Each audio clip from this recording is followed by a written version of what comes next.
Hello, my name is Andrew Harrington, and this is the first podcast that I'm going to have, and we'll see how it goes. The plan is to have a series where we listen to the various video game soundtracks with the composers. And so, what I've been doing here is working directly with the composers of many different old soundtracks from the kind of 90s, 1990s period with Midi and just trying to work with them. A lot of them are interested in getting their music archived. And so that's kind of where this project went. And our first person that we're going to be doing this listening thing with, this is going to be kind of a test episode, is going to be Neal Grandstaff, who's a Sierra employee. He did several different games over there, some quite lengthy, including Pepper's Adventure in Time, internally known as Twisty History, Slater and Charlie, Space Quest 6, King's Quest 7, Police Quest 4, and some and other ones that I didn't mention. However, the Lord wills, we may actually go through all of them. We're not sure yet. Never know. um, but So the first one we're going to do is kind of a promo, and this one is going to be Slater and Charlie, a children's game that a lot of people aren't that familiar with. I didn't know about it until I started doing stuff with Neal, and he asked me to archive that as one of the games for him. Interesting enough, my I have my children play it, and they range from 1 to 8, and all of them enjoy playing it. And we always have the music on, so we're quite familiar with it. But so the introduction doesn't keep going on. Here's Neal Grandstaff, and he's gonna start sharing and commenting on the music. He's gonna start off with an introduction about it, and then we're gonna listen to each or most of the tracks from the soundtrack, which is about a half hour long, and he's gonna comment on most of them, and hopefully we'll have a fun time here, and hopefully you guys enjoy it and get a chance to Absolutely. experience the music and soundtrack right with the composer himself. So, all right, Right on. you're on. Thank you, Andrew. Yeah, I went to work for Sierra in 1992, and I was there getting oriented the very first couple of months. I got on board with the first game I started was Pepper's Adventures in Time, and I kind of dovetailed into this other children's educational game. They were both educational games designed for different age groups. And in 92, there weren't a lot of talking books for kids. There were a few. But this became Slater and Charlie Go Camping was the one that dovetailed. And it was Bill Davis Sr., who was the creative director for Sierra at the time, said he was starting a little side unit that was not, it was part of Sierra. It was like an offshoot, a subsidiary. And he had this idea for a children's game that was actually a storybook that was read to them by a sweet little actress named Ashley Peldon. And she's about 8 years old at the time. She read everything. And it would light up the different words on each page so that the children could learn to work a mouse. Because at the time in 92, working the mouse was a big deal. Nobody knew how. So that was the educational side of it. Turns out that the Slater and Charlie Go Camping music got to be a little bit more reggae, kind of happy-go-lucky kind of Caribbean-style music, and that's the kind of stuff I wrote for the Slater and Charlie Go Camping talking book, which was a lot of fun. And Bill Davis Sr., in my mind, is probably one of the brightest and the best graphic artists I've ever known. He's really wonderful. He was at NBC, he was at Kurtz and Friends for a lot of years. He worked for all kinds of people, and he went to work at Sierra, and I was lucky enough that he hired me, along with Mark Siebert and a couple others. Got me on board, which is really nice that I got to go to work for them I worked for them for almost 5 years altogether, if you include Dynamics and a couple of the other subsidiaries. Anyway, Slater and Charlie Go Camping is a great little game, and it's wonderful, and children love it. They just find it amusing because it's got all the Matisse colors. It's a Matisse color palette. And it's very bright and fun. And it's two dinosaurs that are cartoon characters. And Slater is the big stumble bum, and Charlie is the smart one that says, don't wreck this, don't knock this over. It's Slater, and Slater invariably gets in lots of trouble. And so it's fun for the kids because they laugh all the way through it. So if you want to play the theme song, we can play it and listen to it for a minute, and then maybe discuss what caused me to write that. Okay. So, Yeah, Andrew, some of the stuff you were saying is definitely true. I know it really that game actually helped one of my sons who's a little bit autistic actually learn the mouse on the computer. So I was cool, very happy. We great. didn't See, see that's much improvement with him in that, and when he started to do it at Slater and Charlie, that's exactly what that happened. the genius of Bill Davis Sr. Yeah. And you composed all the music for Slater and Charlie, right? Yes, I did. Yes, I did.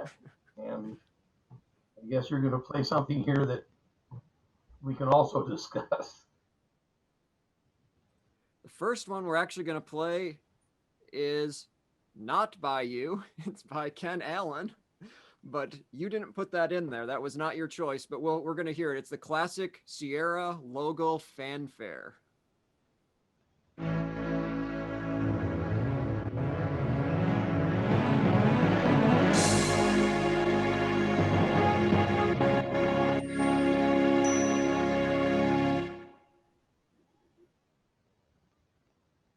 And that was many times changed and revamped. So you might want to play them the other fanfare that was the beginning just for fun. Yeah, so that one was not what you had intended to put in the game initially, right? That you had a different Right. fanfare, which was Yes, it was based on the same song. right. So let me get that going here. Sure.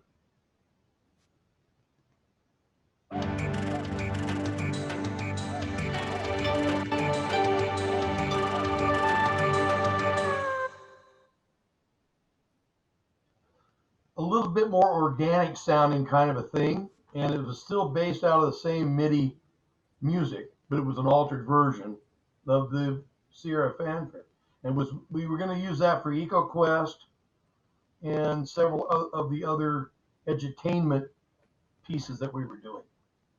But of course, when everything gets done, the musicians and the composers don't have much to say about where things go exactly. They allow us to work out some of the editing with the programmers and the editing people.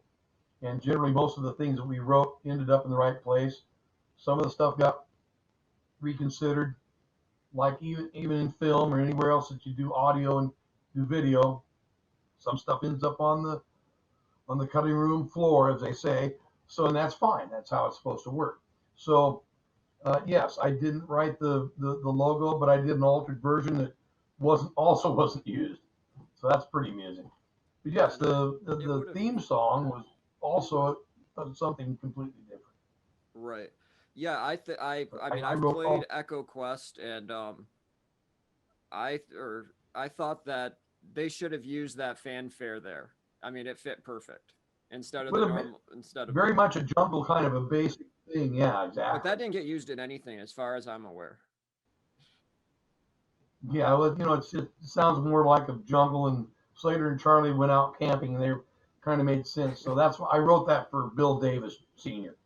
So again, when they got done with all the stuff, the people finalized the final thing. That's out of our hands, so that's fine. I think they got most of it, and that's all I care about. And the kids like it. If the kids loved it, then that's all that really counts. If it works, that's great. Right.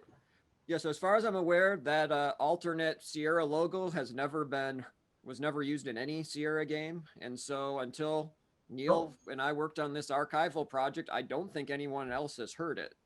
So there's a new track for you guys, and there's a couple other unused. There's another unused one coming up and other stuff. So let's go with the first thing, which is the Slater and Charlie theme, and yes. we're going to start listening to that and we're going to play through it one whole time. And then Neal's going to start commenting on that. And, um, and he'll talk as long as he wants to tell us about the track. So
And there you have it. That was the main theme.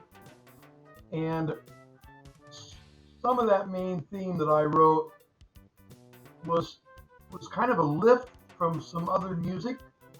Almost everything that you write, whatever you write, is a lift from something. And it's an homage, or it's something you write that's inspired by some other music that you've been listening to. I have a very large library that I use for source music and for reference. And I remember thinking, since it's very Bahama kind of oriented music, it's very reggae style, very Caribbean, what they used to call calypso style music. And it kind of made me think, in my age, I was thinking of Harry Belafonte. Of course, he's the one that did the Banana Boat song. So you'll notice the very end of that song where it goes, ba ba ba ba ba da, ba ba da ba ba ba ba da. Well, that's Deo Deo, tally me bananas and let me go home. It's not the actual melody, but it's the same chords.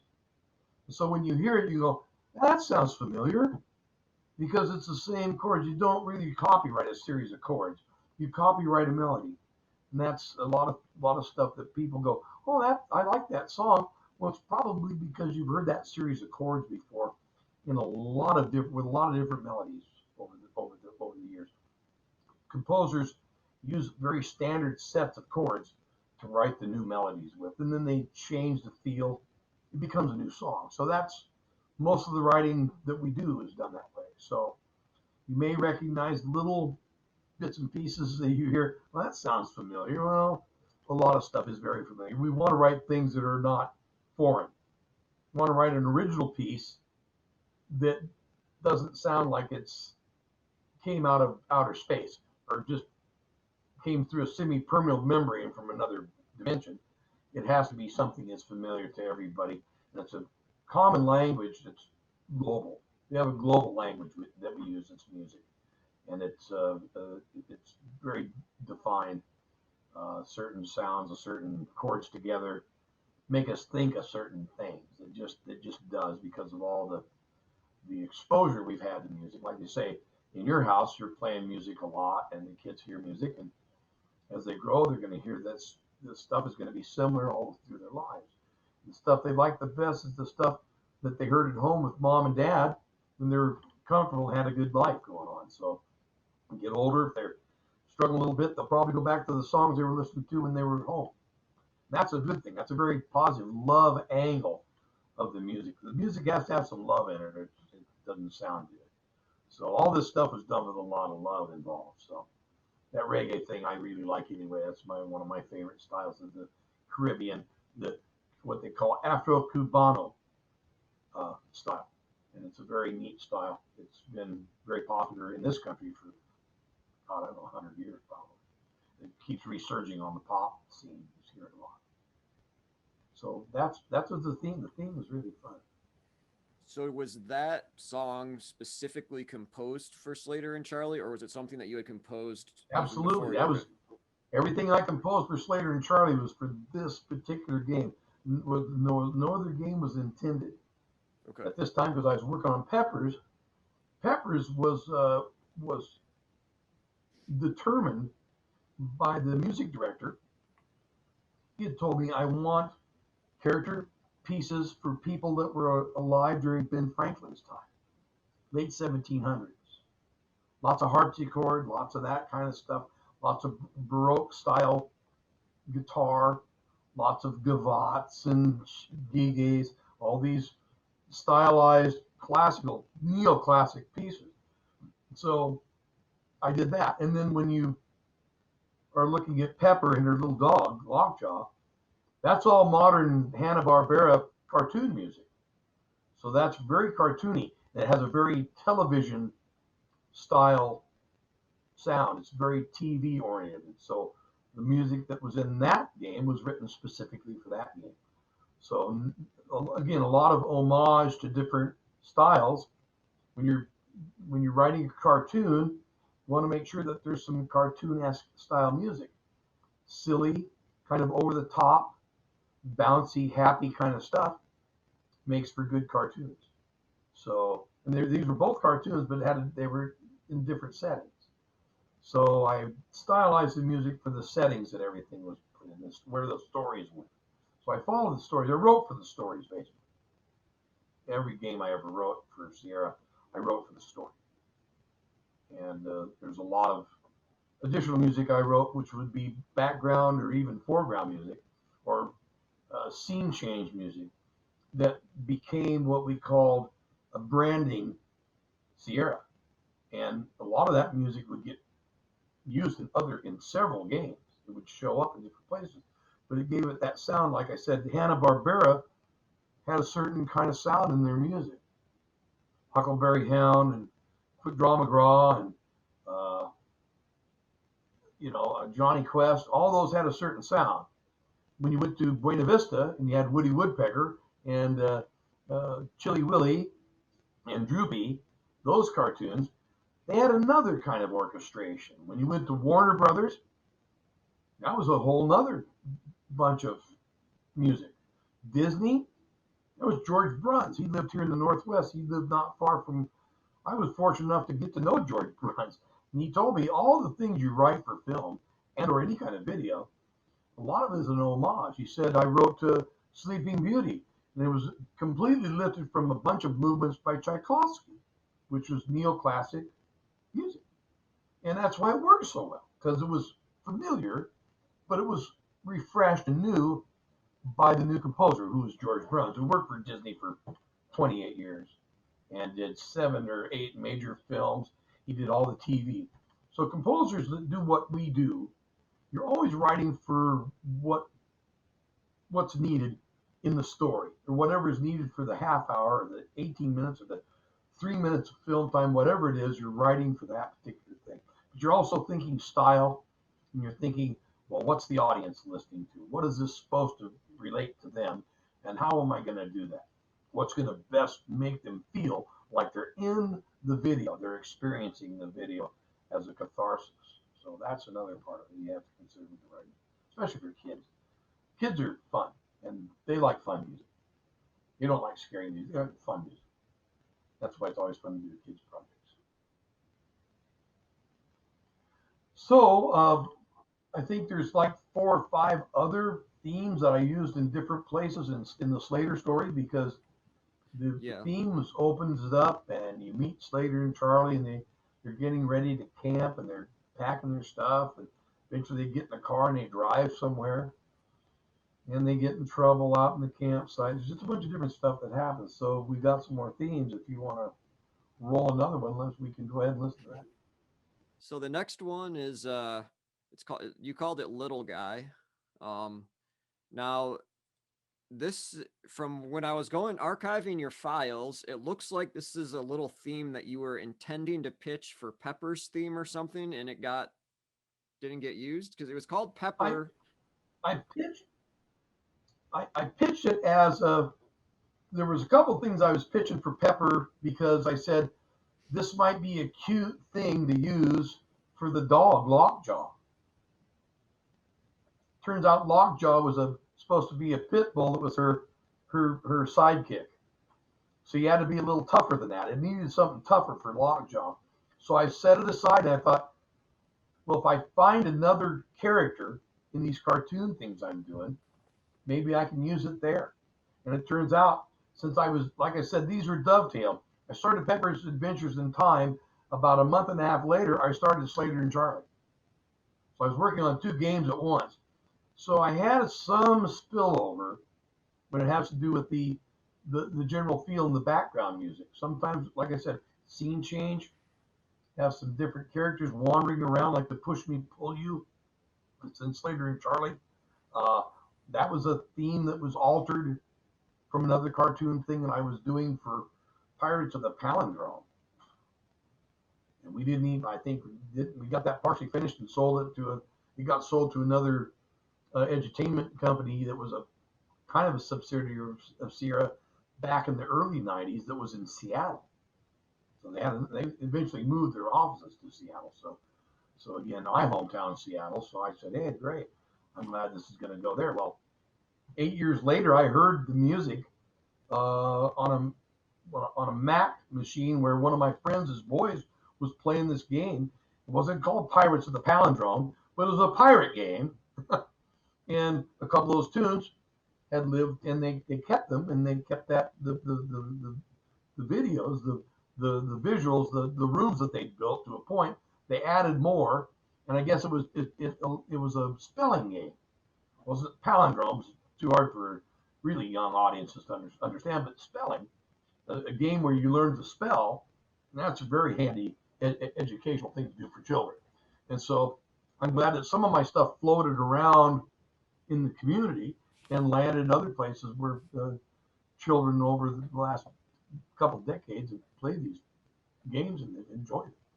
Do you know what that game was actually called?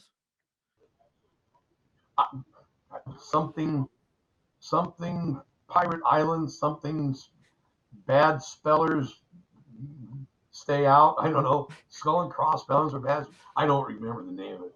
Something about pirates and islands or something. Okay. Speller's Island or something like that.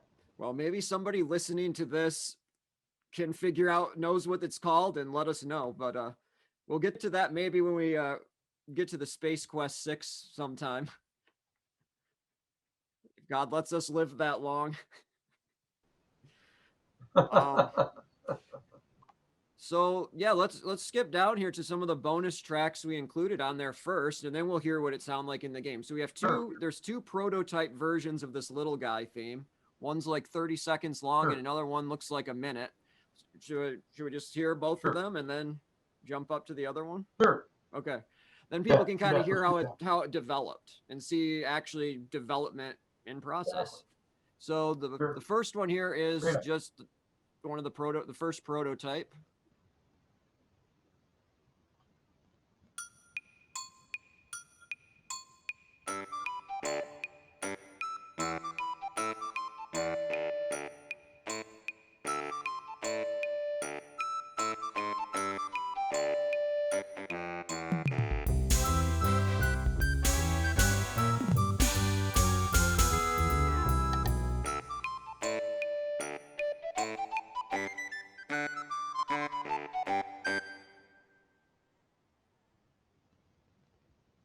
Yeah, a little guy.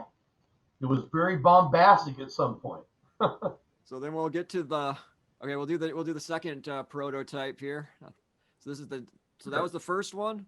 Then I guess it got revised or something into the second version. So here we go.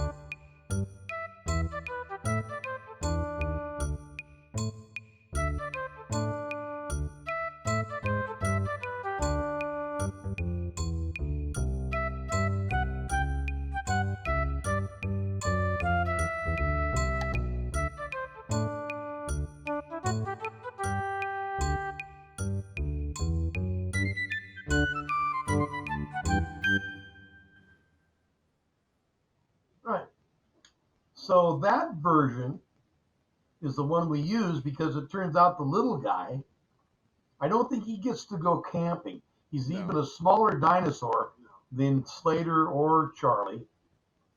And he gets stuck behind, but he's riding a little hobby horse of some sort. He's having a good time. And while you're reading that page, and Ashley Pelton is reading it to the kids, they're clicking on it. He's just kind of riding around. He's a happy little guy. He's going to stay home while Definitely. the other big dinosaurs go away. He's going to have the house to himself, maybe. You find out later there's all kinds of little dinosaurs in that house.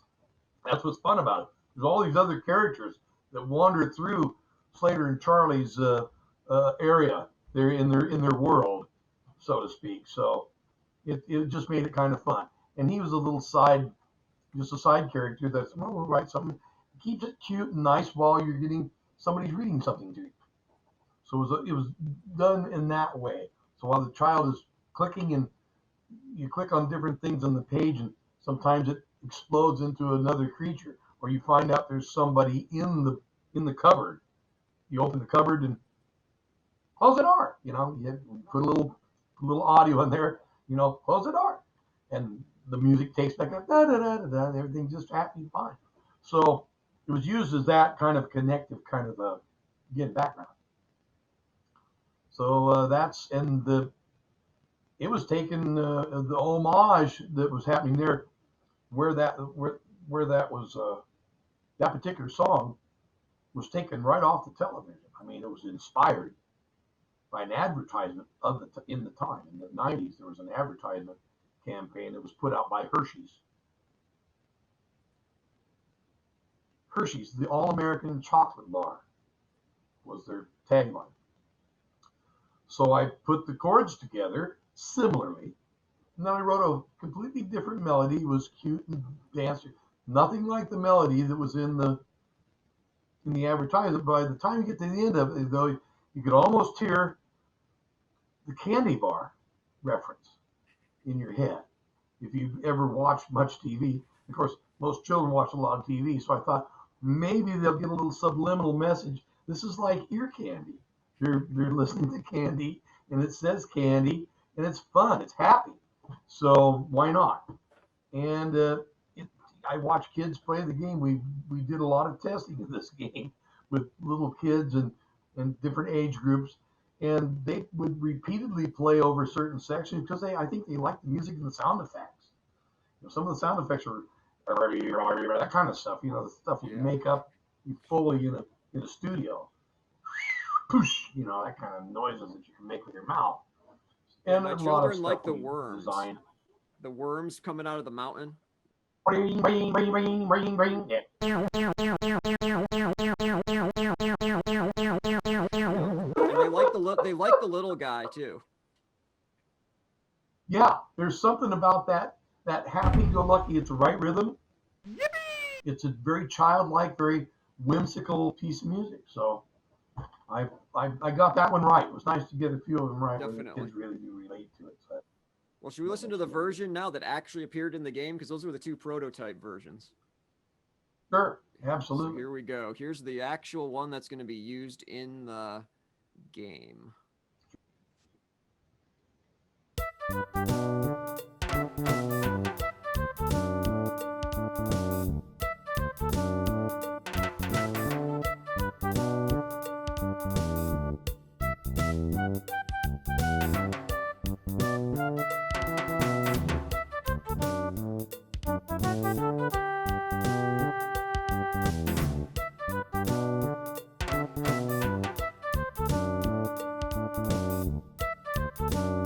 Right on.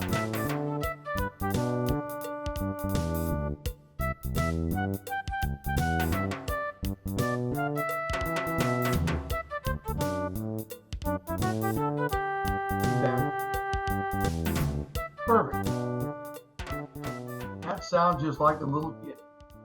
There was a little dinosaur, and the children can relate to that. So it's a very happy song. And it had the final had the reggae, had the timbali. It had that. It's the one thing that changed. Because the other thing just had a little go-go bell and a little woodblock for rhythm. This, we went totally, let's bring in the drums that are constant in all the tunes. So I said, well, we'll make it sound more like the rest of the music if we just keep using the same rhythm section guys. Use the same drums, use the bongos, the congas, the woodblock, some go-go bells, and then those timbales are significant. So that was the percussion set I used in the all through. No, we were talking about this before. I think if I remember right, you had said that they used the same rhythm section because when they first were doing the game, they wanted all the tracks in the same MIDI file, right? And as the events happened, it would mute the melody of one and start the melody of another, and they decided to scrap that or something. They started with that idea. Yeah, they started with that idea, but we said, we don't want that to change that much. Because you start altering too much sound in the middle of something, you distract. One thing that we do know for certain, you could watch some really lackluster visuals, providing the sound doesn't stop. But when you have a stop or a scene in sound, and you know this, we were just talking about this earlier about editing things. If the sound doesn't meld and fold if there's a big break and the rhythm changes, all of a sudden you're looking at everything on the screen going, what the heck happened? Right. And now the screen doesn't look so good. Right. So the best way to improve, in those days, we had a lot of chunky looking video. It got better over time, but nowadays the CG is amazing. It's almost seamless. In those days, there were a lot of video scenes. So we covered that by writing really interesting music that really kept people's attention. And they went, oh yeah, I'm in this. And they didn't notice, well, this thing crept onto the screen and disappeared, but we couldn't fix it. So just left it in there. And there's a lot of video errors in some of those early games that we were making. And everybody, EA, LucasArts, everybody had that problem because the visuals that we were using, small amounts of RAM, trying to move these big video files to make them actually work. It was an arduous process to program this stuff and have it actually not blow up somebody's CPU, just from the interpreter itself, running stuff a little too fast, clocking it a little too fast. We burned up some Hewlett-Packard machines in the QA department, trying a new interpreter that would move things quicker and process and give us a nicer looking video. But yeah, and I have to figure out what went wrong there because a couple of CPUs burned up. You could smell it through the whole building. So there was some physical limitations in those days that we don't have anymore. We finally put this all on CD-ROMs. Hard drives got huge. The RAM got huger, if that's a word.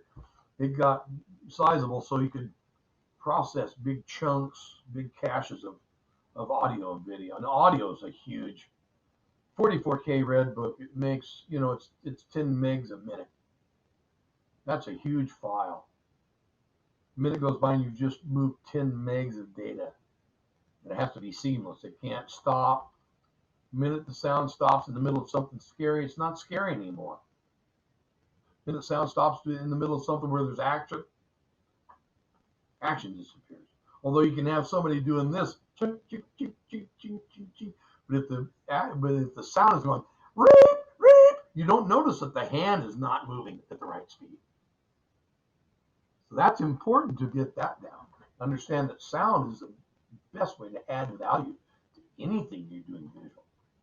If you got good sound, you can get away with a lot of funny edits in film. I mean, certainly been involved with some of that. So sound is a really, really crucial thing, and music is a very crucial aspect of making films or video games, either one. Yeah, so it's kind of interesting how sound really does help things along in a huge way. So I'm always glad to get a project where I get to put a lot of neat stuff together. These projects were fun. There's no doubt about all this stuff. It was just a joy to do.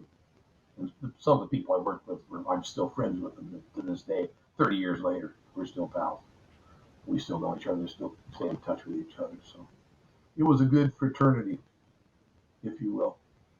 Sierra was a good group of folks from '92 to '96 or '7, and they had a big turnover and a new group of folks. I'm sure they were nice too. I just never got to know them. But yeah, great times were had by all in the early '90s up in Oakhurst, California, up in the woods. Great place to be doing art stuff too. So it was fun. What else you got for me?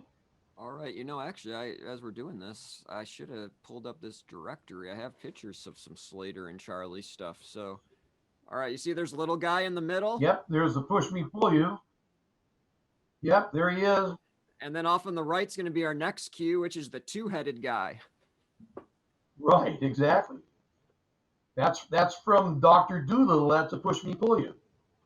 Only it's a dinosaur version of a push me pull you right out of Dr. Doolittle. Now, when Neal composed the music, as far as I can understand, he did compose the cues for specific scenes, but then they just reused the same music in all the rest of the scenes, like off and on. Even though, but the titles of the Sure. tracks are what they were initially composed for.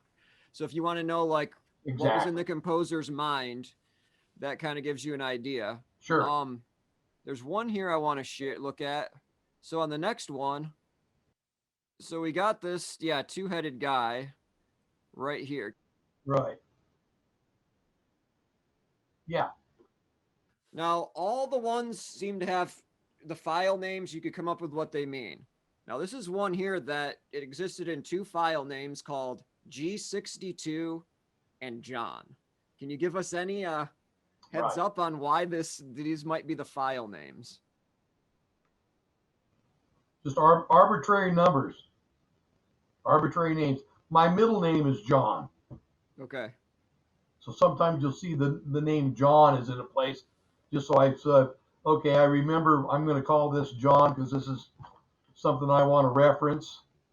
If it ends up on the server and somebody looks at it, it's got my name on it, so they know where it came from. If they know my middle name's John, that's another aspect of what we were doing. We did this in such a huge collective.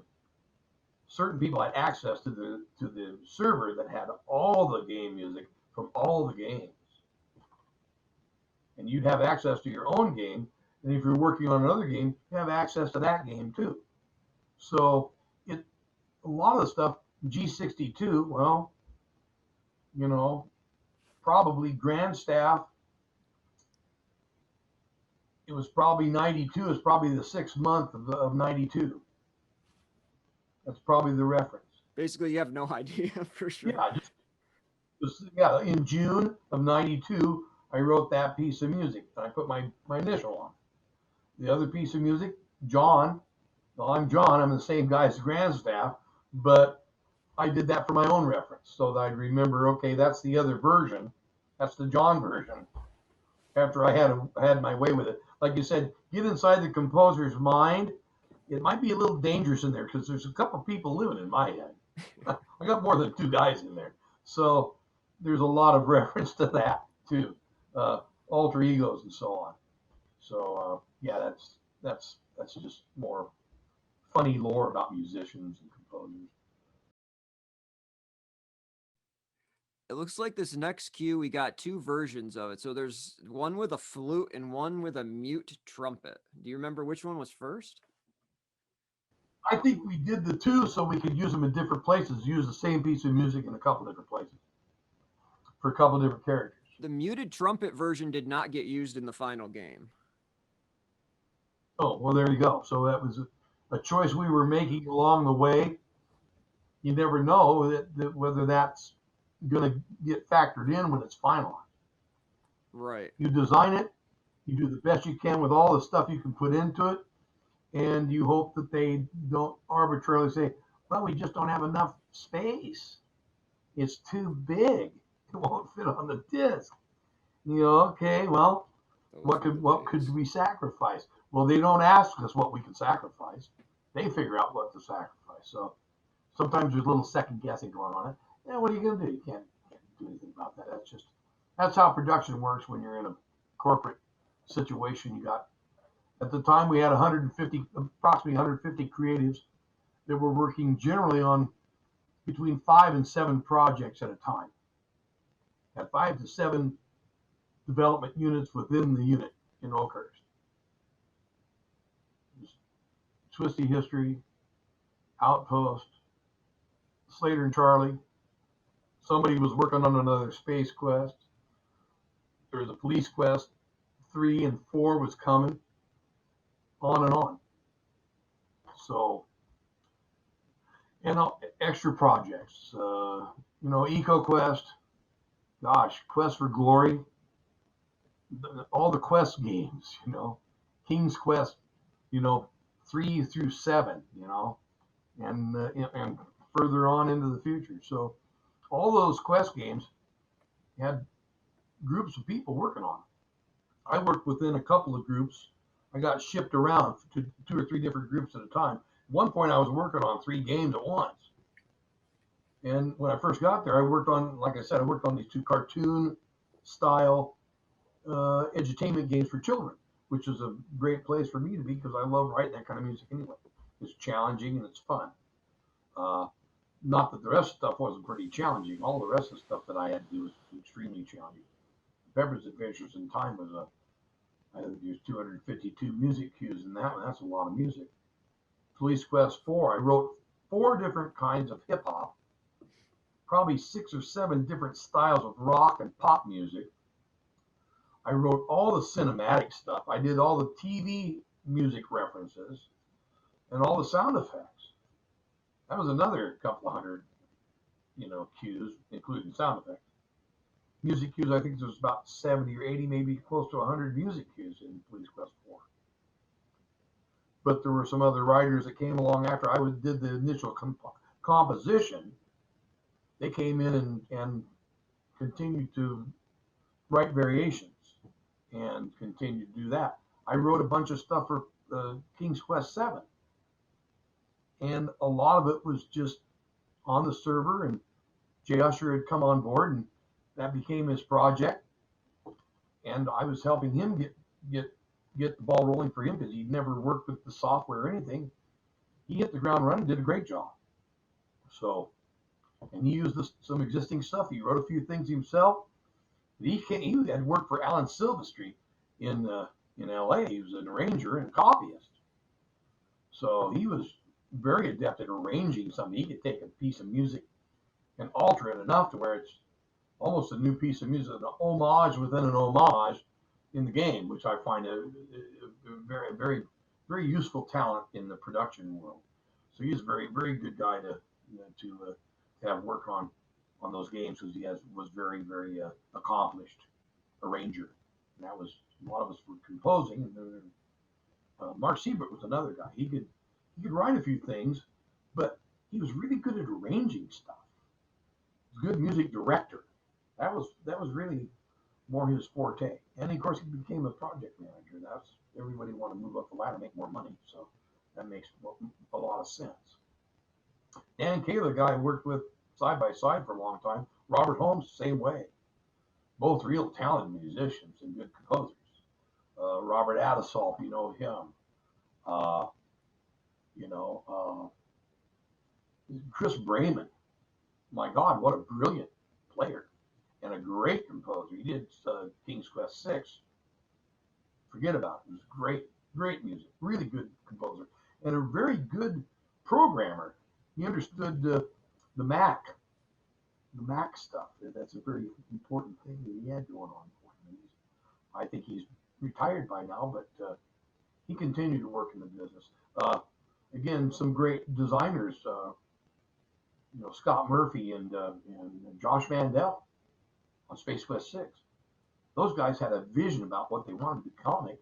I wrote a bunch of comical stuff for that game. And later on, as I moved to Dynamics, I moved back to where I was originally from, but I stayed with the Sierra family. And Dan Kaler babysat that one out to its ship date. So Kaler wrote a few tunes in there too. He was like I said, great composer, really good player, good musicians. So it was nice to leave some of the stuff to the other guys that were on the team to help out, because it doesn't get all done by one guy. A certain part of it gets done by one person, but it takes a whole team to make it, to put together a film or a game or a music video or whatever. It just takes a lot of people to make stuff work in the production world. So what else we got? All right, let's actually listen to the Let's hear two-headed the guy, then we can talk a little more three-headed about it. guy. Yeah, So let's this is the theme that's composed for this guy off on the right. That's this two-headed dinosaur thing. So it's composed for this first scene in the game. So this is going to be the muted trumpet version that was not used in the final version of the game.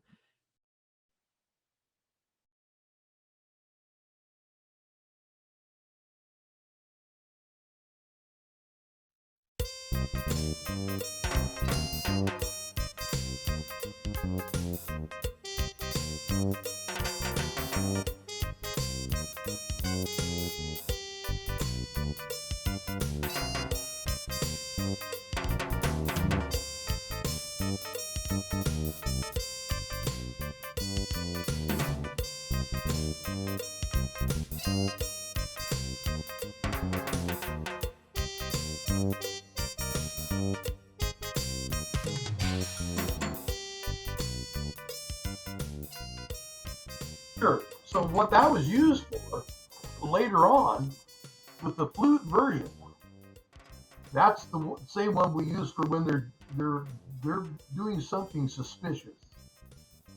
That's called trouble. That was renamed trouble. So you should have a trouble theme further down there that should sound similar to that.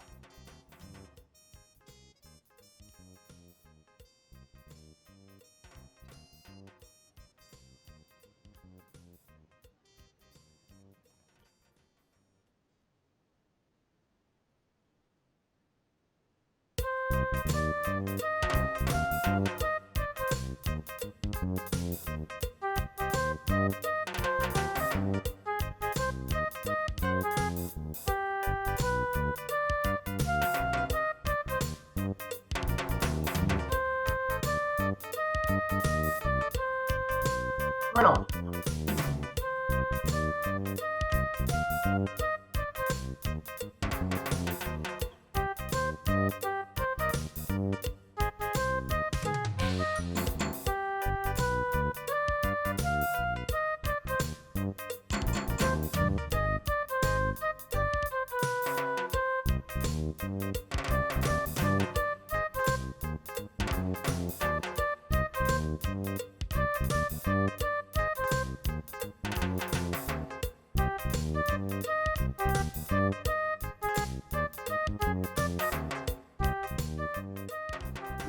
So there you have that. Yeah, see that's that guy used later the slightly different mix when they were stringing around different pages where they digging around in some other animal stuff, looking for things in bushes, finding other little creatures. And there was a travel song. It's kind of a happy thing. But they got further away. They got into the mountains. And the trouble thing came back up. So there's times that little piece of minor mode, song was written in a minor mode, still had the same reggae thing, but it's a minor mode tune, kind of like, something's a little askew here. Not necessarily really dangerous, but possibly dangerous. Possibly something spooky's going to happen. So there's a little bit of spooky aspect of that song. And again, it's still playful. It's still completely playful. So it doesn't scare the children. Like, yeah, here's where they were traveling. And I can't remember what we used there, but it's either the travel music or it's the trouble music. It's the travel music. My children have played that enough that I know that. That's great. Oh, it's great. You have kids and they're enjoying this. It's good to know that it's got a long shelf life. So yeah, that's them traveling there up and down the mountains in their dinosaur car, I guess. So, right. They had their dinosaur car. I guess we should take a let and listen to it. Sure. Let's hear them traveling about. All right.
Yeah, there you go.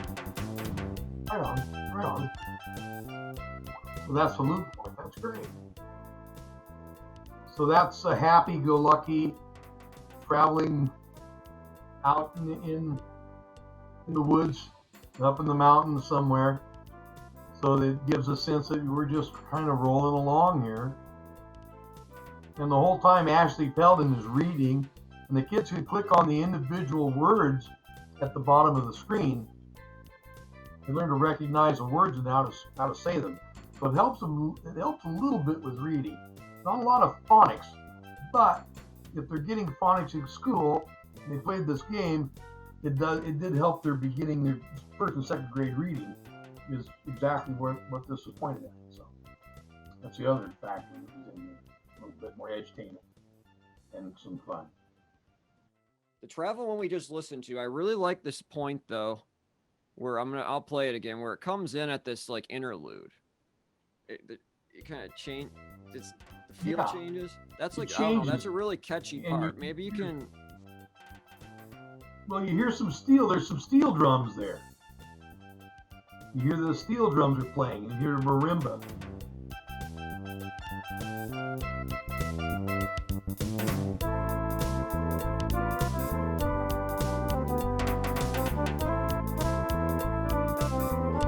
Those are steel drums in the background. Yeah.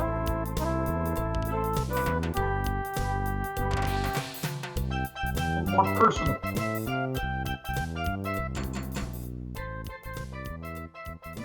Get there, Dad. We're almost there. So the interlude's more like the kids are saying, "We want some more ice cream. When are we going to get? How many more half hours now, Dad?" And then, right, but we're still traveling. We'll get there. They're almost there. So that's what I was thinking when I was writing it, because I had kids at the time too. You want to move on to Trouble? Sure, because I think Trouble's going to be. I think Trouble's we've heard.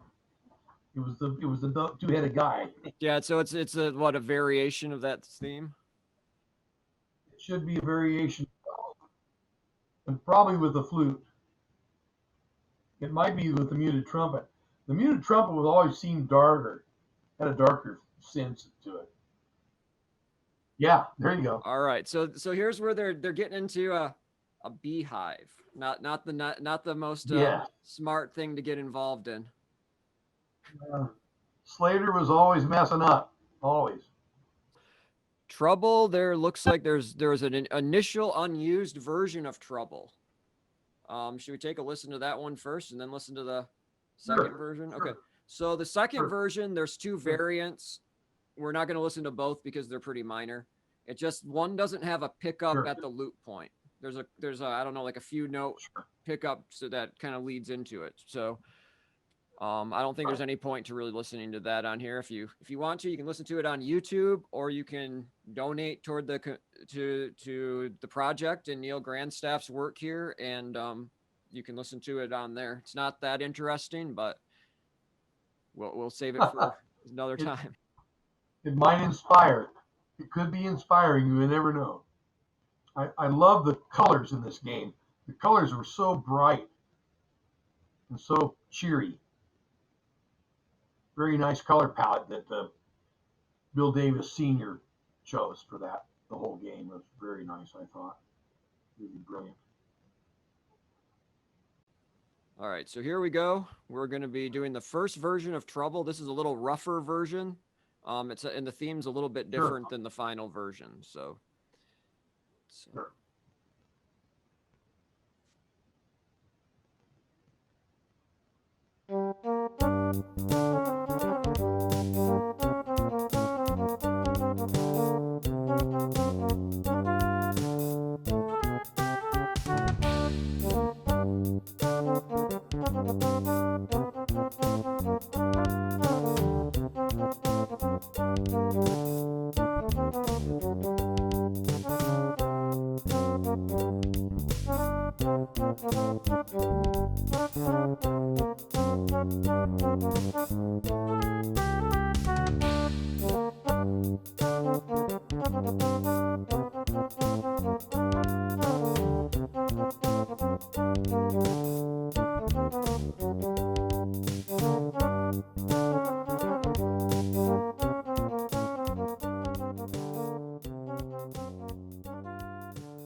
Right on. So now the next version, there should be a slightly altered version of that. And again, it's kind of a melding between the push me pull you music, and it's a minor mode version of the part of the trowel music too. I mean, there's some mix and match I did with the chordal sequences in these tunes, so they kind of came together like a long concerto, basically, written in sonatina form or sonata form.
Sure, sure.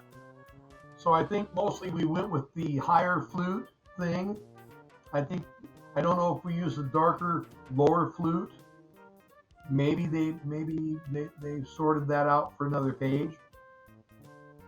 Your kids have played it. Have you heard the lower flute version? no, that you're talking about the first version we listened to? Yeah, No, yeah. that's not used in the game at all. Okay, that makes sense to me. I understand why. Again, so like I said, some of the stuff we were experimenting with the feel of things, and I wrote versions of stuff so Bill could say, yeah, that might work over here. So that's again, those are decisions that are made in production, and then later on you may edit it even further. So it's always nice to hear the final game. And go, okay, that's all the stuff that got in there. That turned out good. So the first version should be a flute that's like two octaves lower than the regular flute sound. Okay, so what Neal's talking about here for people that aren't as familiar with the music stuff. So I open this up in a Midi editor so you guys could kind of take a look at this. Um version See the first version right here, you can see that this is C4. You can see where the octave is. It's in the Right. C4 octave. It's the trumpet part is lower. Here you can see, actually, I'm gonna visually get rid of everything for a minute. So you can kind of see that there's the flute part. Right. Flute part down here. Oops, I want to get rid of everything but the flute part. Okay. So you can see it's essentially, I mean, it's a slightly different melody even. Yes. But it starts off with the exact same notes, but this one you can see is in octave C5. So the final game version, the flute was raised a whole octave, different octave, and Right. they have a completely different feel. Now, do you have any recollection why the entire melody was revised? Yeah. We wanted a darker feel. Wanted to see if we could Okay. add something that's a little bit more sinister without it getting too weird. Okay. It was just a little bit busy. We said, no, let's leave that. It's cute and it's still. You can tell that Slater's going to stick his head in that beehive at some point because it's pretty obvious what's going to happen. So we just left that. So when he's in trouble, he gets in trouble in a lot of places. So that theme recurs in several spots. It was reused a lot. Yeah, I think most of these were reused. Um, so Oh yeah, so the next one we're going to be doing, we're going to look at is this is going to be um something that has two titles. It goes by Island and Maka Groove. It was an unused right. track. It's not even in the final game data. Wasn't used in any other games. Um, maybe you know why it wasn't used. I don't. If you want to share that, or I would be guessing that it was just didn't seem to fit the rest of it. Wasn't necessary. one of my more favorite songs of the thing Yeah, personally. it's a nice tune. It's a nice tune. It was something that was written that was added to another song that I had written much earlier. Because you can see here that this does have a like an island feel to it. Like we'll get to the dancing Sure. pineapple. I mean, they got pineapples in the Right. background. You got Yeah. pineapples there again. I mean, you can definitely see that there's a Exactly. that type of island feeling to it when looking It's at it. So, very definitely tropical. but yeah, we can take let's take a look. So there's two versions of this one. The initial version seems like it was composed and didn't have a percussion track, and then the second version has a percussion track. Right. So this is Island or Maka Groove are the two names to it. The first one is no percussion, and we're going to listen to the first loop of that one. Sure.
Right on.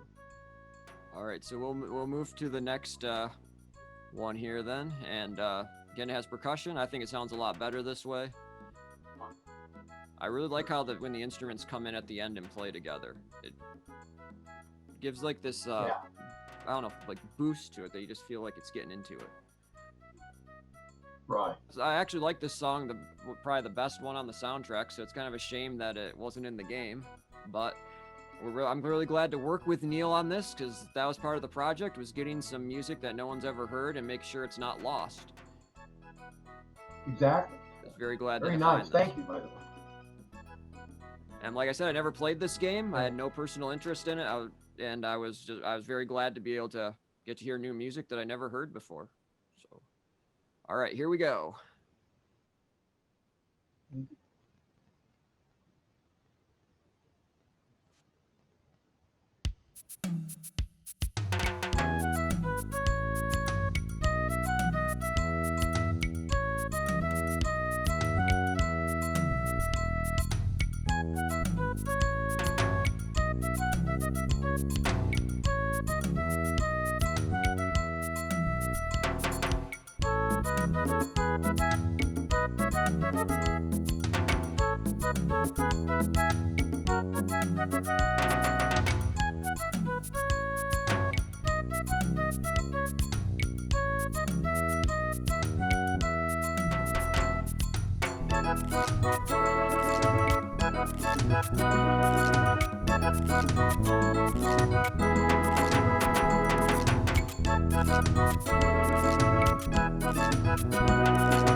Yeah.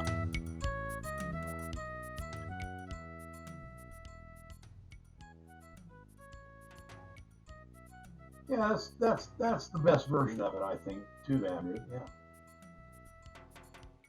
And I do remember now why it wasn't ever used. It's occurred to me finally now. I hearing it in context. It was intended as originally was intended as a theme for the game, and I gave him two themes to choose from. He chose the other one. So this is maybe just a little too over the top. But definitely, it's a thematic. It's supposed to be a theme to a game. And that's again, that's when it got set aside. And like I said, I had written a song. I wrote that song in '92, mid '92, and I had written another song. It's called "Calling Me," and it was like if there's such a thing as a prequel to a song, it was "Calling Me." So "Calling Me" and "The Island" in performance became a single song. So now I have about a 7-minute long song. "Calling Me" has lyrics. This song is strictly an instrumental prelude to "Calling Me." They're both played with the same rhythm, but they're two slightly different tunes. And I wrote them almost 15 years apart, which is kind of weird, I have to admit. Oddly enough, I went back to some original inspiration. I pitched that as a possible theme. I pitched 3 other songs as possible themes. The only ones I kept on the server were this one and the ones that he chose. Some of the stuff just disappeared in the art. I don't know where the stuff is. It's gone. So they're still in my head somewhere. So that's a lot of when you compose as much as I do. I probably lost as many songs as I kept. I kept a lot of music, so you know, can always write more. And but I'm glad you like that song. I like that too. That was a very nice piece of music. I was fortunate enough to get it stuck in my head and be able to write it and make it happen. And I still use it in my performances. So do you still have the "Calling Me" song?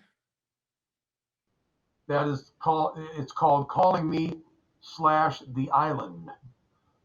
The island's calling me because it's a really pretty. I may have a version of that song for you to listen to, hopefully at the end of this season, because it's within some archives that are in my audio files where I combined the two. I performed them quite a bit. So I have some versions of both of those tunes that I did together like that. So maybe at the end of the season, we'll see if I can locate. I'm almost done with the archiving of of the licensing library, which is a separate part of what I'm doing with the archive that you're helping me with. This you're doing a full archive of all the stuff I did during a certain point, but I have a huge archive that comes from starts back in the early to mid '70s. It goes clear until the last few years. Okay. I kept writing. I'm always writing new material, so I've got a bunch of stuff floating around. I have to send you. I think you'll probably enjoy. I know you love music, so Well, I hope I so. know your family does too. So I'll be glad to share that with you as soon as I get a finished version of it somewhere. I will have one, I'm sure, at some point. But yeah, thanks for bringing that one up. I kind of forgot how that ended up being tossed around. Even I didn't even remember that I used it as a pitch for the until you played it in context and then remember it. It's kind of funny how 30 years go by and you forget a lot of things. Music tends to stay in there with it. I have a semi eidetic audio memory, not as much as many, but it's I can remember songs and sounds that I've heard most of my life. I can go back and recall the sound of a phonograph record. I can remember where the clicks and the beeps were, and I can hear it in my head. So that's why I became a musician, because sound stays in my head like it would for a person that has, say, an eidetic visual memory, what we call photographic memory, where somebody sees something and they can describe exactly what they saw. They can describe it to every detail. When I hear something, I have a similar memory in that respect. I remember what I've heard, especially if it's music or a song. It stays in there, and it's just I can recall it. If I listen to it a lot, I can recall the mistakes and the odd sounds in the recording. It sounds like I'm listening to the recording in my head when I remember it, which is I've talked to a lot of musicians in my lifetime. In my lifetime, I've had over 10,000 students that have studied with me, and I've discovered that most of my musician friends, and I ask most people this, when you listen to a piece of music and you really like it, and you listen to it over and over again because you love hearing it, and you're getting off on it, you're dancing to it, you're feeling good about it, it's inside of you. And you shut that down, how long is it before you forget what that sounds like?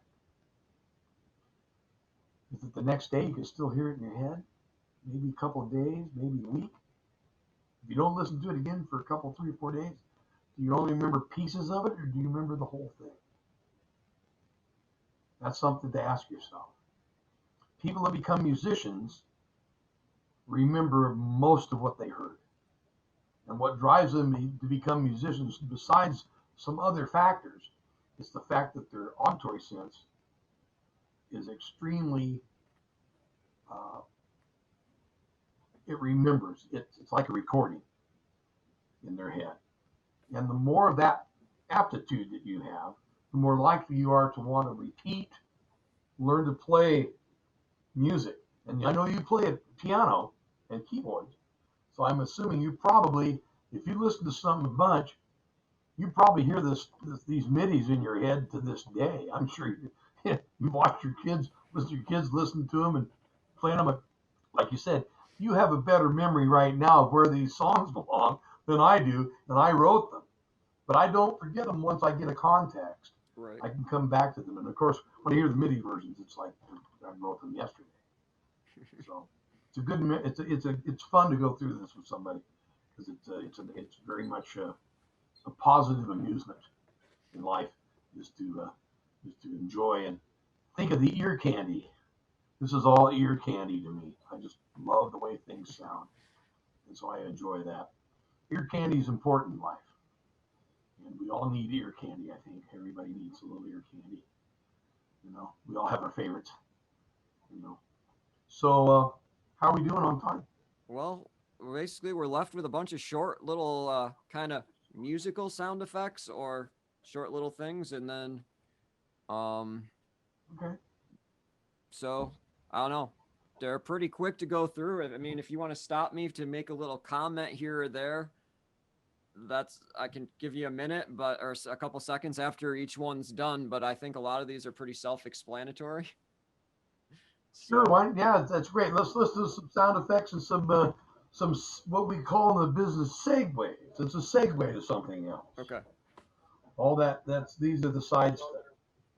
All right, so this first one is kind of more of a sound effect because they use MIDI for the sound effects, not Sure. much digital audio in those days. Not quite yet. Didn't have much room. No. Didn't have any room for audio. So the first one is going to be this drum fall. I think it's the guy on the right. When you click on him, he falls down and it makes this drum fall. So that's what we're going to hear. Oh, cool.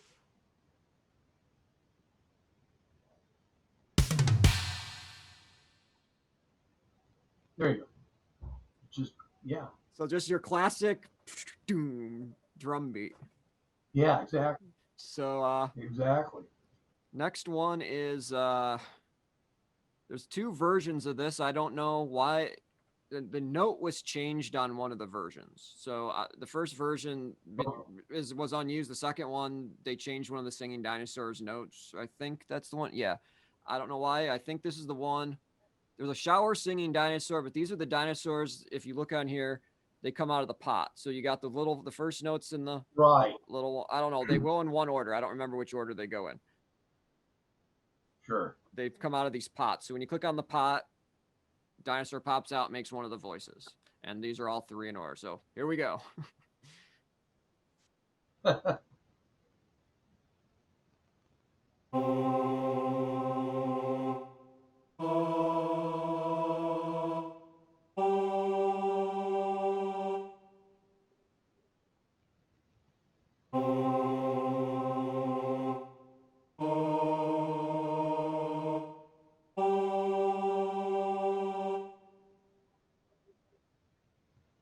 Yeah, the first one was a major triad, and the second one was a minor triad.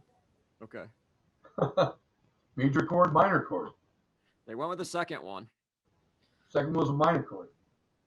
In the same scene, I think on this far right door, if you open it up, there's a dinosaur singing in the shower. Right. Exactly.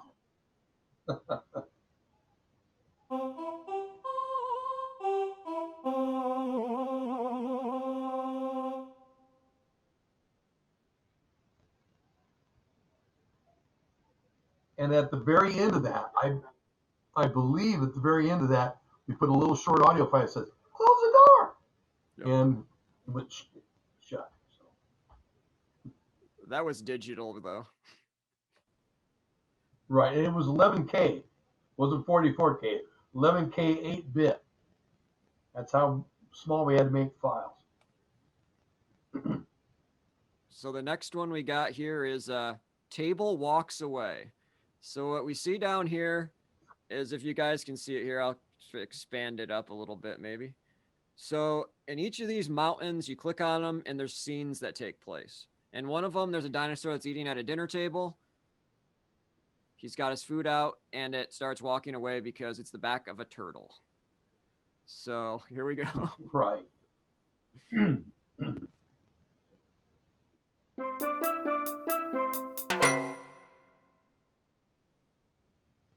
Exactly.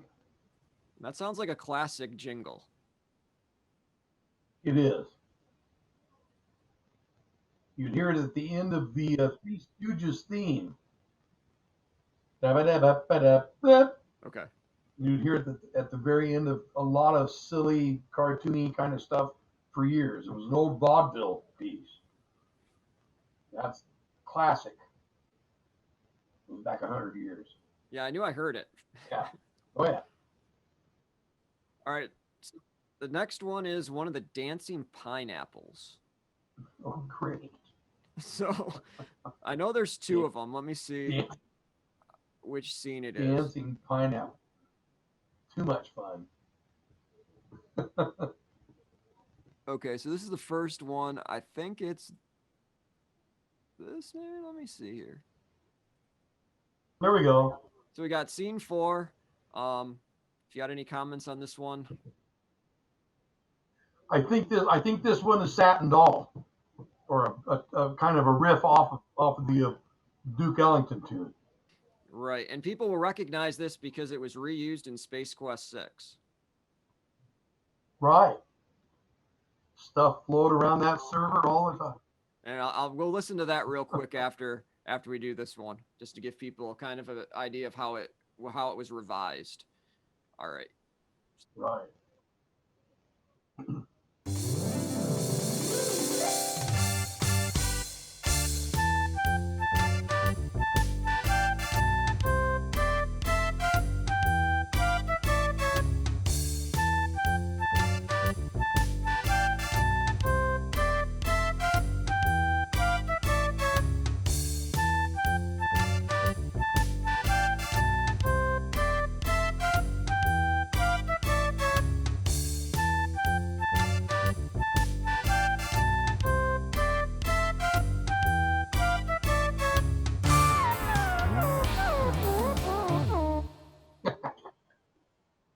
Exactly.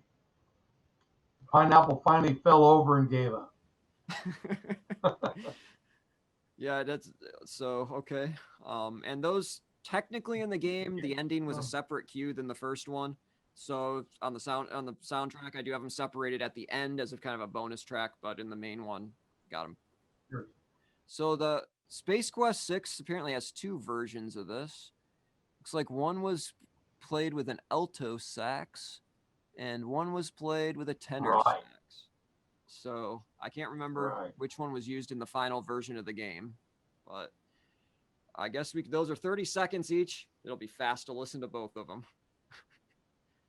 Right.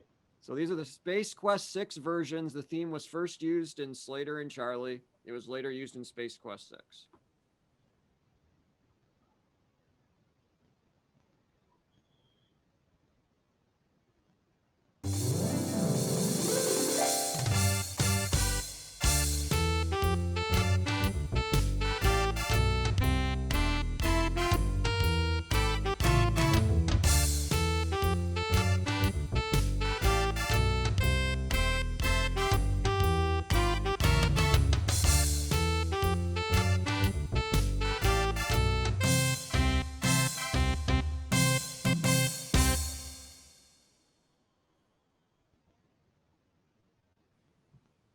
Well, let's do the second version here real quick. I think the second version is the one that was actually used in Space Quest 6. So right. Probably alto.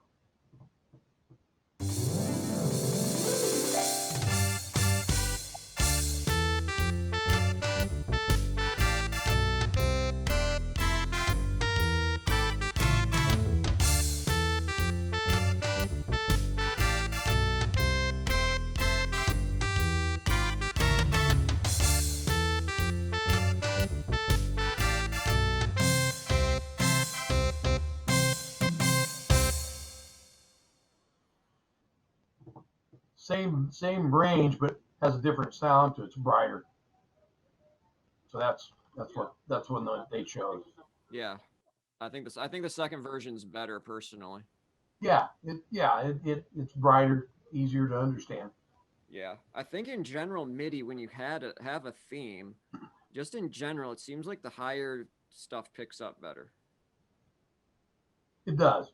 There's certain frequency ranges that just sounds like a bunch of kazoos, Right. you know. And the other ranges, that almost sounds like a regular instrument. So we try to always find the stuff that really sounded like instruments, and that's changed a lot in the last couple decades as well. Okay, so the next one we're going to be doing, there's another Dancing Pineapple song. This is the one that I'll show you in the picture. See, even when I got the pictures together, it kind of gives you an idea of it dancing. Right. Now, my sons, they know that song that goes to this. When I've been working on some of the soundtrack editing, recording, and even just reviewing it once in a while, they're like, there's the pineapple, dancing pineapple. Oh, that's great. So that's a catchy one. That's good.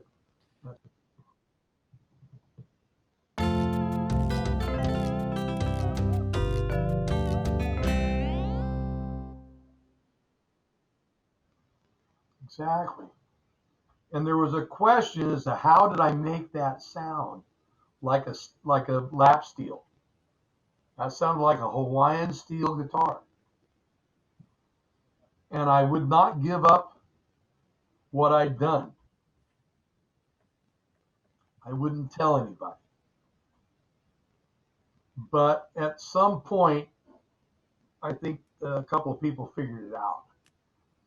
The bender settings on General Midi are 0 to 2, which is a full step, both from the center of the pitch, a full step above and a full step below. Okay. I went in and adjusted the bender settings on the in the MIDI so that the benders would bend a full octave. It was a real easy thing to do, but nobody had done it. And so when I offered this, it perplexed Mark Siebert to no end until I think he went in and looked at it. He said, "How's he doing that? That's not possible. But how did he make that slide like that?" And it just because we weren't supposed to mess with that part. And of course, I was new. I thought, I'm going to make this. I worked in industry before I got there. I'd worked in lots of recording studios. I'd worked with sequencers and all kinds of effects and what was modern at the time and a certain amount of computerized things. And since I had this software in front of me, I thought, well, I got the book. I'm going to figure out how to make the stuff work for me. And it didn't take very long until I sorted out the benders and the program changes. If I want to change an instrument or add another instrument at a certain point, you just type it in and it was there. So I set the benders in one spot. It allowed the benders to go a full octave in that one measure. So unless you knew what to look for, you wouldn't even find that. You had to go look at the MIDI information, and through Voyetra, it was buried pretty deep. So I just kept my mouth shut. I think eventually Mark figured it out. He said, "Man, when you ship that, we weren't supposed to ship stuff that allowed that." Well, a lot of the stuff that got shipped, as you know, if you don't play it on the sound canvas, it doesn't sound right. Because I had a lot of pitch bends that were like that on the sound canvas. That's what I wrote. I wrote it to be played on the sound canvas or an MT32, which allowed that amount of benders. Now, ad-lib cards and sound blaster cards and pro audio, they had a different parameter. As a matter of fact, I remember that Microsoft came out with their parameters where you had 11 voices altogether, 6 of them were percussion. You got 5 voices for the rest of the instruments. What are you going to write with that? And you didn't have any choice of benders. Had to go with what they call General Midi, which again, the General Midi spec allows you to change the benders. It's just that the development units, EA, LucasArts, everybody said, we don't want to have any problems with the customers. We don't want to reconfigure any of their machines to play our games. They were scared to death something was going to happen at the consumer end, and then they were going to get a bunch of flack. I get that. I totally understand why they were concerned. But something as small as a bender or a volume change or velocity change, so you can change dynamics, those are things that should have been left alone. And generally, after I'd been there about a year, people liked what I was writing. They noticed it had different dynamics. There was certain things that the other writers weren't using because they were either afraid of getting fired or didn't think they should, or their bosses said, "Yeah, stay inside the parameters." I didn't get hired there to do that. I was hired to do what I compose music, and so I always made sure it was musical. And it was really hard to work with kazoos. I just didn't want things to sound like a kazoo, a band of kazoos. Some of the stuff that we produced at times sounded horrible to me. So I said, I gotta fix this. So I got a guitar synthesizer, and it was 6 voices, like the old Juno 106. And each of those voices was a separate MIDI channel. So in order to use a synthesizer to write stuff, I had to use up quite a few channels. I was given 16 channels to write stuff on. When I used 3 or 4 of them to write a string patch, I'd write it on the guitar set. I wouldn't put it on a keyboard because the keyboard, everything is perfectly linear. It sounds like a big keyboard patch. It doesn't sound like strings. But you put it where each voice has its own pitch. And you turn the pitch bends up so every subtle change in the pitches of each of the strings on that guitar were felt. I could literally bend things slightly with my fingers and make it sound like a real string section. So some of the stuff I wrote, the final MIDIs sounded really good because I allowed for that much breathing room with the tech. The tech was not very good, but we did the best we could do with what we had to work with. And sometimes, I mean, Chris Brayman pulled the same stuff. I wasn't alone on that. I wasn't the only person that did that kind of stuff. But we kind of broke the barrier of, you got to stay general MIDI. You can't adjust anything. Well, we're not going to mess with anybody's computer. This isn't going to screw up their sound card. If they got a sound card that'll handle those benders, the music will sound better. At least the melodies will sound right. There's a lot of stuff that you played on a Sound Blaster. Melodies go beep beep beep beep beep beep beep. Geez, that's not even the right melody.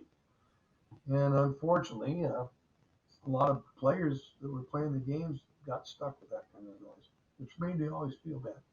But I told people, anybody I ran into, every time I talked to a magazine, any publications, all through Europe and Japan, we talked to everybody around the world. We had an international signature unit that was an audio unit that said we're going to change the parameters of audio in these games because the playback experience is not working for the players.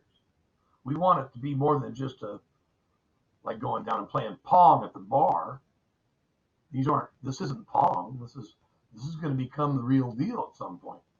So we did push the envelope. Me and George Sanger and all the guys at Sierra, Michael Land at LucasArts, Dave Albert over at Sega. I mean, we all had something to do with how the music changed over about a 6 or 7 year period there. We changed how people approach music in the game business in those days.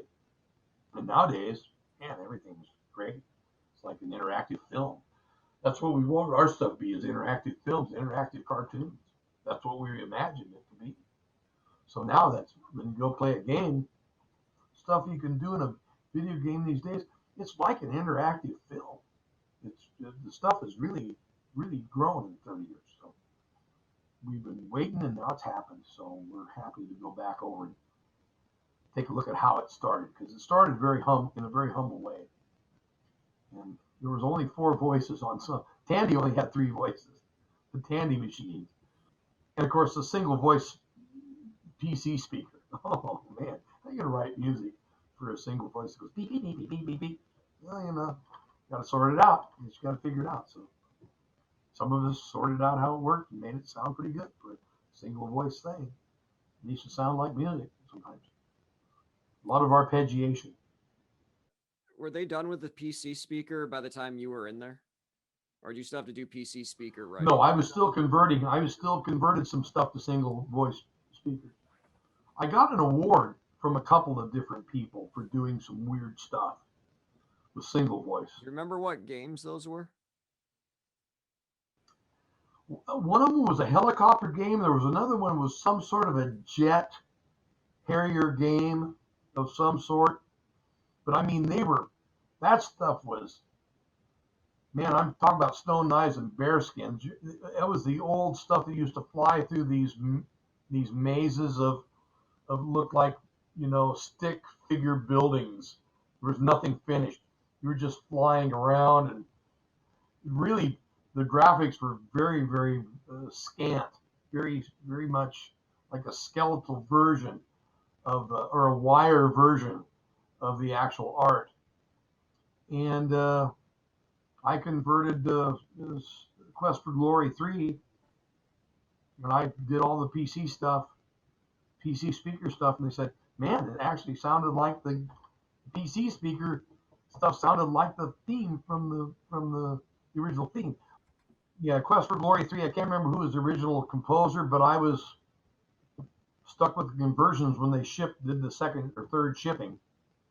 They said, well, we got to convert it for Tandy, got to convert it for Microsoft, got to convert it for single speaker. Get in there, Grandstaff, and do conversions. That's part of what our job was as musicians and audio professionals. You know, audio guys, we had to do conversions as well as compose stuff. Does it say Rudy Helm? Oh, Rudy Helm. There you go. Okay. Rudy was a good musician. He wasn't there very long. I think that's probably the one game he did. And then he moved on to he moved back to San Francisco somewhere. Okay. But yeah, he was a good player. He was only there about a year and a half. I think he probably had enough of it. Because he came, again, a lot of us were musicians that came from real production in the real world. Video games at the time was kind of not real production. I said, boy, it's a poor carpenter that blames his tools. You know, Right. I said, there's a lot of us out here that have to work with 3 and 4 voice stuff. We literally have to convert music into a single voice PC speaker. And none of us are complaining about it. We're doing the work, and we're doing the good work, the hard work, taking the time to do the best you can with those 4 voices. Become inventive. Invent something. That's what it's about. Invent something. Because when you're, you know, if you got a stick and a piece of wire, well, put that wire on there and bang around. Maybe you make some music out. You don't know. If you're stuck with that, that's all you got. What are you going to do? Whine that the wire hurt your fingers? Oh, if it was a better wire, it'd be better sounding musical instrument. Well, yeah. If the word "if" were a lifeboat, you wouldn't have to drown. But it's not. So learn to swim. You know. And so that's always been my attitude. So when they hired me, they hired 4 or 5 more guys, and all of them were musicians. So they got hip. They realized they needed to. You can't just take a guy that knows a little something about it and is a computer whiz, got a lot of computer chops, but doesn't have any music chops. Just because they can type in some ideas doesn't mean they can play well enough or compose. So you need musicians, a guy like yourself that actually plays something. In my day, up until 1992 or so, nobody was actually hiring musicians to do the job of writing music for games. There's hardly anybody in the business. But I went to the first gaming convention. It's only about, you know, of all the people that wrote music, most of them weren't musicians. I ran into 5 or 6 guys out of the entire country that were musicians. And the rest of them that were writing music, we tried to put an enclave together. Had about 30 people show up to some of these things that we did at the convention. They were scared to get up and play with us. We set up a deal where we could jam. Al Lowe was there. Al was an alto saxophone player, a musician. He was a music teacher. I was there, and George Sanger was there. Dave Albert from Sega, he was a guitarist. George Sanger is a guitarist and a musician, singer, songwriter. All these guys, those guys were musicians. Jim Donofrio was there. He's a good player. There was a couple guys that were not very good players, but they were brave enough to get up and play with us.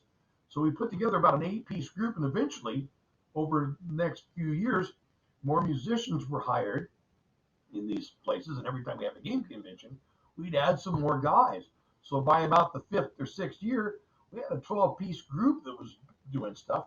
I was going over to San Francisco and playing for a couple of nights at a gig, and then I'd go down to San Jose, spend 2 days at the convention, play with that group, and then come home. So I made my trip, got paid, and had a good time too, and helped the game industry become a little bit more aware about what they should be doing. And until I'd worked with George Sanger for almost 4 years at this convention, the 4th year, I brought my guitar. I never played guitar. I always played drums. Nobody knew I could play guitar. Didn't know I was a guitar player. I'm primarily a guitar player. They thought I was a drummer that was writing all this music. seemed odd to a couple of them. I said, oh, well, I play a little guitar sometimes, a little bit. I just didn't want to tell them. They didn't need to know. But I went there one year when there was a bunch of guitar players that showed up that were working at these different smaller units. Some were in Tahoe, some were in the Midwest. They came out to the gang convention, and George Sanger had set up this thing. He had his nudie suit on with his funny cowboy hat, his Ernie Ford Gretsch guitar with the gold metal flake. And we sat in this big room. He got a convention room for us. There was about 12 of us in there. We were playing guitar. And I said, I brought my guitar, George. You mind if I sit and play guitar? Oh, I didn't know you played guitar. Yeah, come and play guitar. When I got done, he said, man, you've been lying to me. I thought you were a drummer, man. I said, no, I'm a musician. The difference, I laugh because there's drummers and then there's musicians, right? Drummers are guys that follow musicians around. So the classic joke, and George and I are good friends. We're pals. To this day, we're still friends. Matter of fact, I wrote a song with him a year and a half ago, and he sent me some residuals about 4 months ago. We're still writing songs together. So, and having a great life. He's retired and living in San Diego, taking care of his mom, and he's got a wonderful wife and a good life. And he's still writing music and still staying in the community, and I'm occasionally writing music with him. We do it over Skype, over Zoom. It's fun. But he didn't know I was a guitar player, and when he found out I played guitar, everything changed. It's like, man, I thought you were a drummer. That was the funniest thing anybody had ever said to me, because that's a classic joke. What do they call the guy that follows musicians around? A drummer. What does a drummer get on his IQ test? Drool. Yeah, there's a lot of drummer jokes. I never showed up at any of the conventions doing anything but playing drums. Of course, Al Lowe knew I played guitar because I got to know him. We played little gigs together a few times, and the other people knew that I played guitar. I had only guy in the building had a guitar synthesizer, making it sound like kazoos on a keyboard. I said, I need a synth. I need something that's got separate voices. I can't do this one voice at a time. It'd take me all day. So they bought me a guitar synthesizer. As a matter of fact,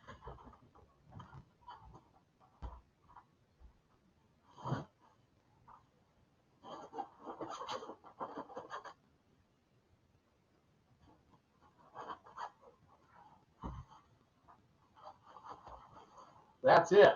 It's an Ibanez. It's got a hex pickup on it. That's the guitar I used to write all that stuff that you're listening to.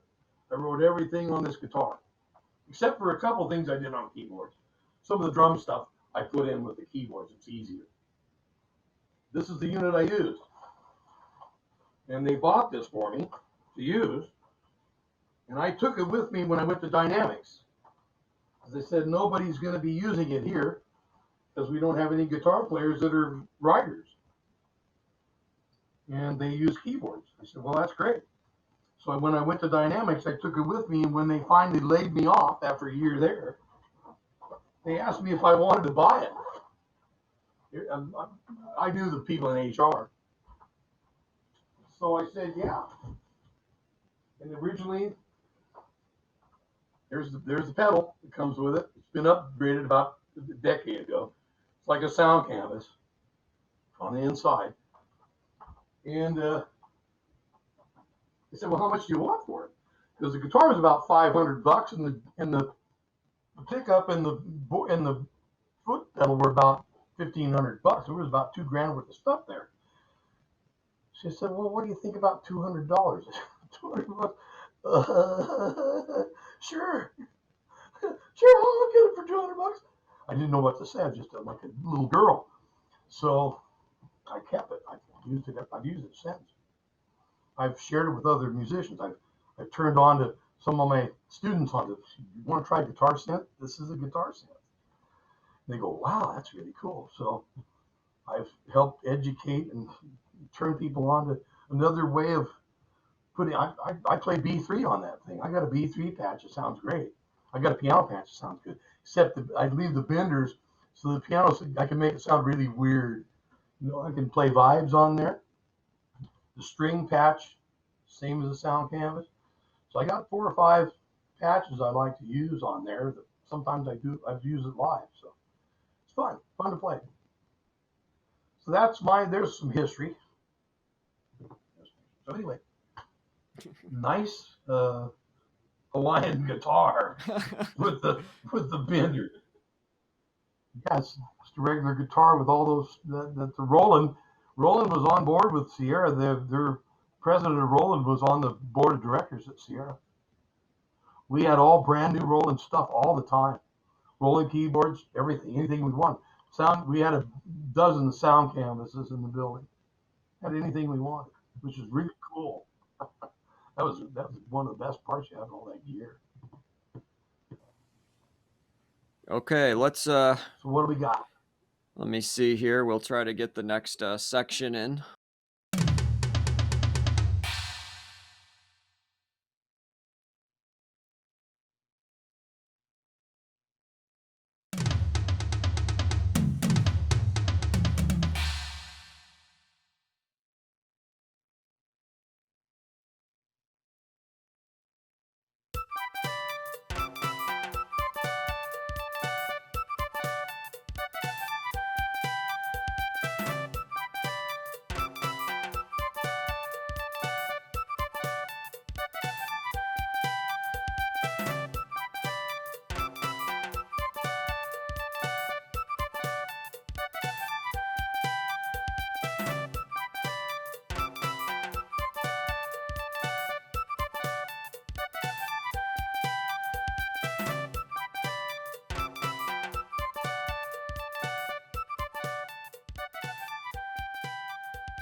Okay.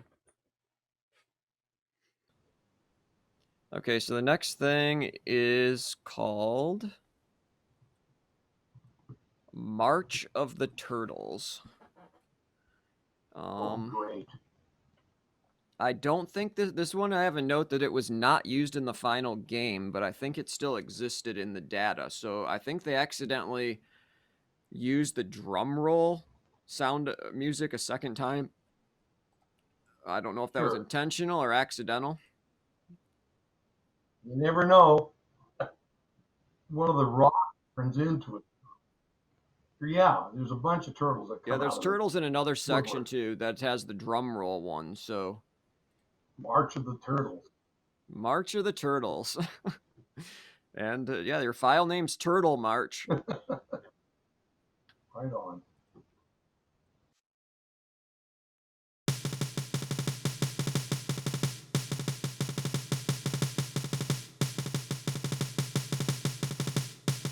Right on. There you go. A marching drum just banging away.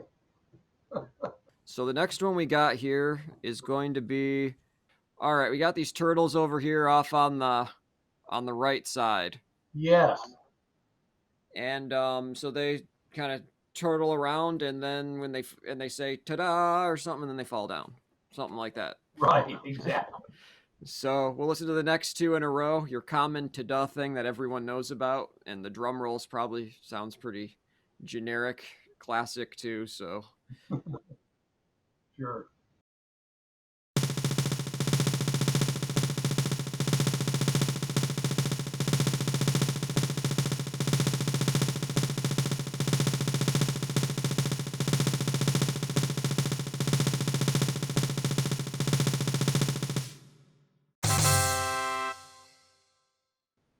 Of course. Drum roll. Ta-da. Exactly. classic drum roll. Exactly. Well, I think we're on our technically last song, but we'll have the outside ambience playing while we're talking after that. Cool. All right, so the next one is the Cool. Hose Snake Charmed.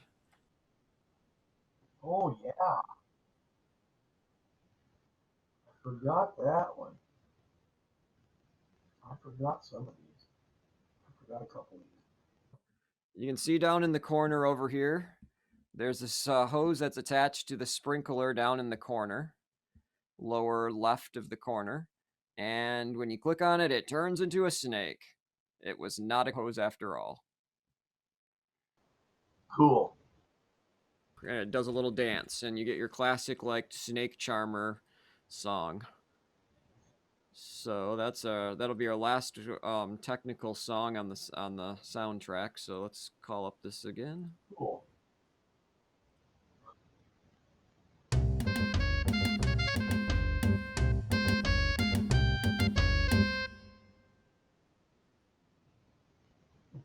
There you go. We're in Egypt somewhere. Yeah, snake charmer. Perfect. Exactly. It's exactly what Bill wanted. There's two versions. I guess the first version was slower. The second version was faster. I'm guessing it was changed probably because of the animation speed to make sure it fit the animation. Right. And they wanted Slater and Charlie to jump out of their bags or something. I don't know if they ever actually did, but it's supposed to be scarier. Now I just can listen to some nice, relaxing outside ambience. Hear the birds singing. Great. Great. Perfect. Always nice. Well, man, I'm glad we did this. This is. There you go. Thank you. Hey, we're just sitting on the corner in the park. Yeah, well, that wasn't used in the final version of the game. Wasn't needed. And it took up extra space. Anything that took up any extra memory space or any extra hard drive space, we kept clipping things down to make them and be able to ship them on 2 floppies or 3 floppies. Police Quest 4 shipped on 23 floppy disks. Unheard of.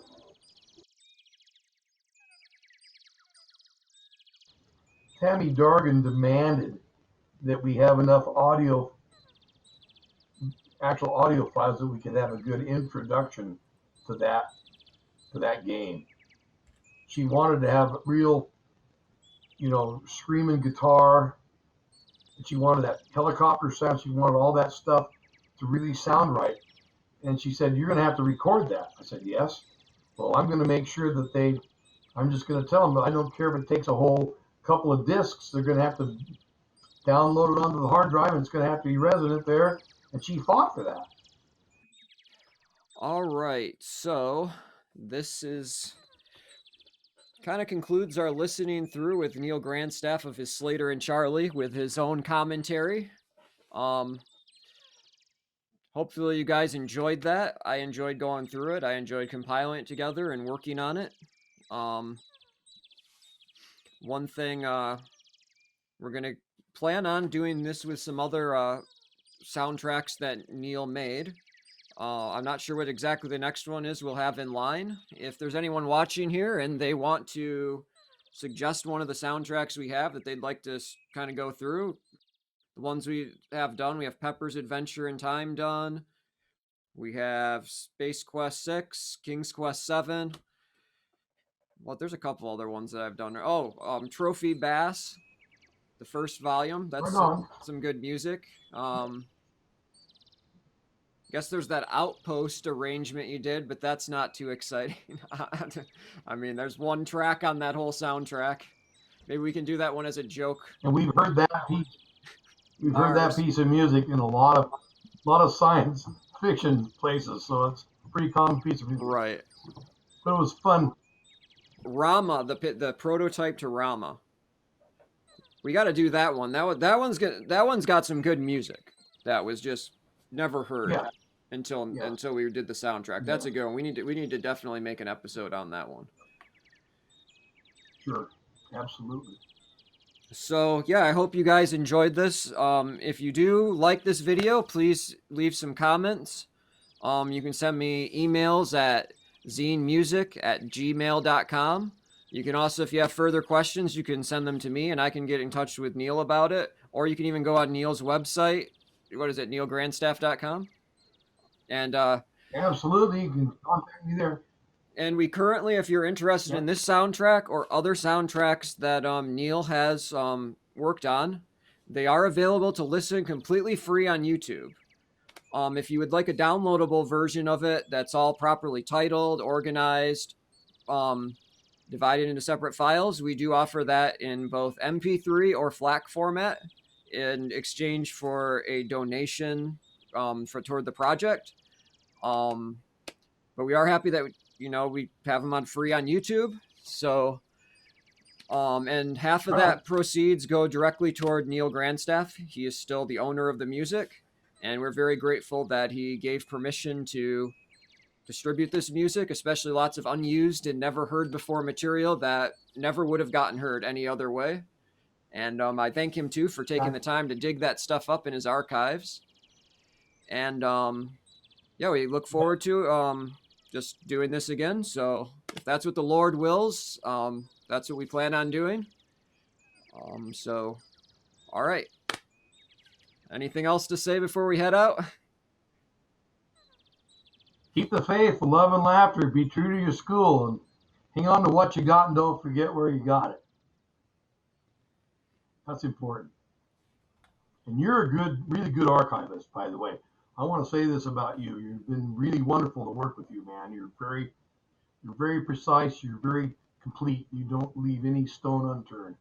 You've kept me really honest, keeping my things together. So thank you for all of your kindly. Thank you. God bless you. All right. God bless you. And yeah, let's see what the Lord has for us. And that's what he has. That's what he has. If not, well, that means he's probably got something better for us. That's right. All right. Well, take care, Neal.